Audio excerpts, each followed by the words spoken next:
Mythology సెటప్లో రావడం అనేది చాలా స్పెషల్గా అనిపిస్తుంది.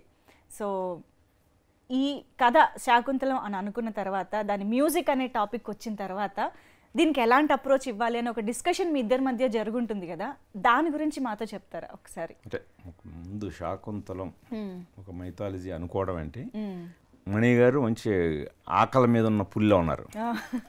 ఎందుకంటే ఆయన అన్ని జోనరాస్ ఆల్మోస్ట్ టచ్ చేశారు. సో ఒక మైథాలజీ అనేసరికి దాని వాల్యూస్ తెలుసు ఆయనకి. సో దానికి ఎంతటి స్పాన్ ఆయన దగ్గర ఉంది, బట్ వాడే అవకాశం రావట్లే.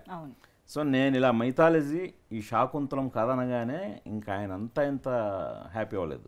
ఎందుకంటే ఆయనకి ఫౌండేషన్ చాలా ఎక్కువ. ఆయనకి నా దగ్గర ఉందని ఆయన నమ్మారు, బట్ నాకే తెలియదు. అంటే నేనే డిస్కవర్ చేసుకున్నాను నాకు నేను ఇది కూడా చేయగలను, బట్ నాకంటే కూడా ఆయన నన్ను నమ్మారు. మీరు ఏ జానర్ అయినా చేయగలుగుతారని మేము నమ్ముతాం సార్ యాక్చువల్లీ. యా, అంటే మామూలుగానే ఎపిక్ మ్యూజిక్ ఆయన మామూలు సోషల్ సినిమాలోనే ఆయన మ్యూజిక్ చాలా ఎపిక్ స్కోర్తో ఉంటుంది ఏ సినిమా తీసుకున్నా సరే. సో అలాంటిది ఇంకా ఎత్తుకోవటమే ఒక ఎపిక్ స్టోరీ అన్నప్పుడు ఇంకా దానికి ఆయన అలా కాదు, పూర్తి దిగిపోయారు అంతే రంగంలోకి. కానీ ఒకటి సార్, మాస్ కమర్షియల్ సినిమాలు, స్టార్ హీరోలు చేసిన సినిమాల్లోనే యమహా నగరి లాంటి పాట పెట్టగలగడం అనేది మీ ఇద్దరి కాంబినేషన్కే సాధ్యం అవుతుంది. కాబట్టి మీరు ఎలాంటి మ్యాజిక్నైనా క్రియేట్ చేయగలుగుతారు.